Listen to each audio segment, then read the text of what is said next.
Pro Group Management. Workers' comp that works for you. You're watching 7 at 7, powered by the Las Vegas Review-Journal, the largest news team in Nevada. The ACLU defends itself after a Department of Homeland Security official attacks its decision to file a lawsuit against the Nevada DMV. Thank you so much for tuning into 7 at 7. I'm Cynthia Puga. Starting off with your top stories, a war of words erupts between the ACLU of Nevada and the Department of Homeland Security. Our Anaya Collins tells us about the dispute. That's right. This exchange coming a day after the ACLU of Nevada announced it's filed a lawsuit against the Nevada Department of Motor Vehicles. The ACLU requested records to determine if the DMV is collaborating with U.S. Immigration and Customs Enforcement. Now, what did it get? Email is partially redacted. Suggests there are signal group chats between staff at ICE and the Nevada DMV. The lawsuit we filed today seeks a court order forcing the DMV to comply with the state's public records requirements. In a statement Saturday, a DHS official called the ACLU's accusations frivolous and false, saying, quote, ICE doesn't need the help of the Nevada DMV to pull license plate information. The official also said the ACLU is being fed information by a murderer, a claim the ACLU called insane. Now, Governor Joe Lombardo's office did not immediately respond to a request for comment.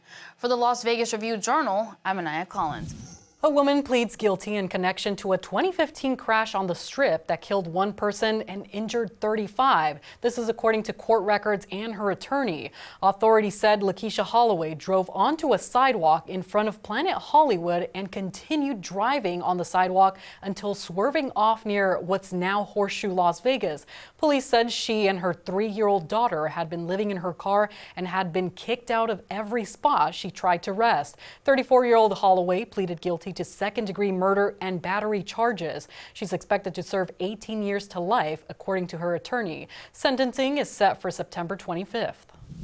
A new study names Las Vegas as one of the nation's most dangerous cities for pedestrians. According to shoe company Kuru, Las Vegas had 3.41 pedestrian deaths per 100,000 people. Only Jacksonville, Florida, and Albuquerque, New Mexico had higher rates. As of August 10th, there have been 39 pedestrian deaths this year in the Metropolitan Police Department's jurisdiction.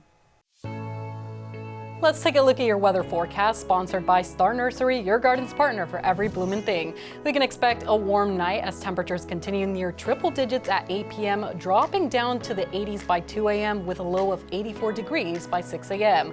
We'll be under an extreme heat warning beginning on Wednesday at 8 a.m., lasting through Saturday night as we see increasing temperatures for the next couple of days. Sunny skies on Tuesday with a high of 106, increasing to 110 on Wednesday and 109 on Thursday with a slight chance of showers. You can expect overnight lows in the mid to upper 80s. And now for Vegas Nation, your update on the Raiders. I'm Dominic Lavoie from Allegiant Stadium. Well, week 2 of the preseason has come and gone. The Silver and Black dropping their week 2 game against 49ers 22-19. But Ashton Jeanty improves from week 1. 7 carries for 33 yards and a touchdown, up from 3 carries and -1 yard against Seattle. It takes time, as a rookie, to kind of, gain that confidence. And, I'm here, I've arrived, and, it's time to keep going and make plays for this team. For more Raiders coverage, visit vegasnation.com. Now for business, brought to you by GBank, your best banking experience ever. As tourism slumps, state figures show local consumer spending is down in several ways.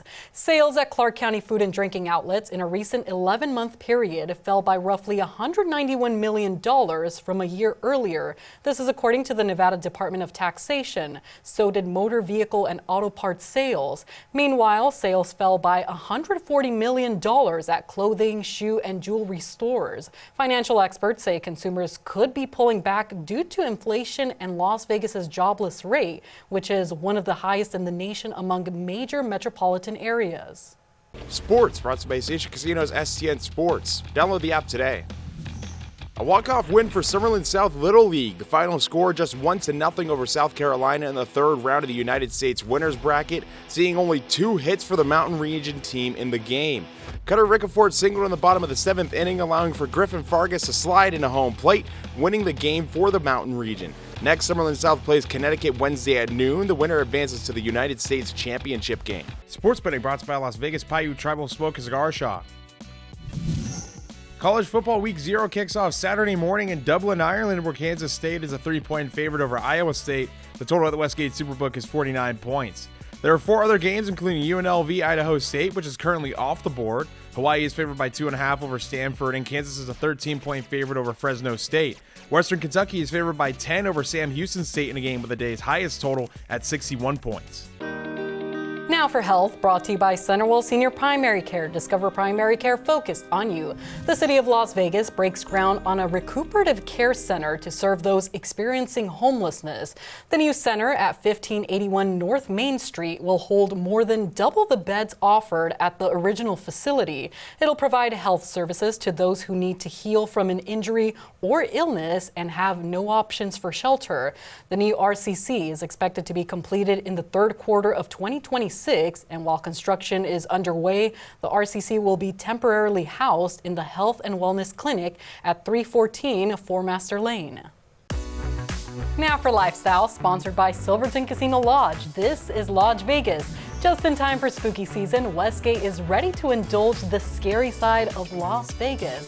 The hotel is accepting reservations for its Halloween and Day of the Dead suites. The Halloween suite features gothic decor, spooky portraits, plus red velvet and black leather furniture. The Day of the Dead suite is described as a celebration of life, legacy, and the rich traditions of Dia de los Muertos. Each suite has a living room, a separate bedroom, 2 full bathrooms, and a wet bar. Now for Neon, sponsored by Arizona Charlie's, has live entertainment every weekend at both locations. Go to ArizonaCharlies.com to see who's playing. The woman dubbed the Techno Queen by EDM fans is set to make history in Las Vegas this fall. Our Neon columnist John Katsilometes has more details. U2, Fish, Kenny Chesney, Dead & Company, and the Eagles all have something in common. They've all headlined the Sphere, and they're all guys. Same with the Backstreet Boys. Boys right in the title. But the Bulbous Wonder has its first female headliner, Sarah Landry, who headlines the Unity EDM Festival on October 17th. The festival launches August 29th. Landry has also played EDC in Las Vegas and is known for her dark, driving techno performances. You know what isn't dark, but is driving?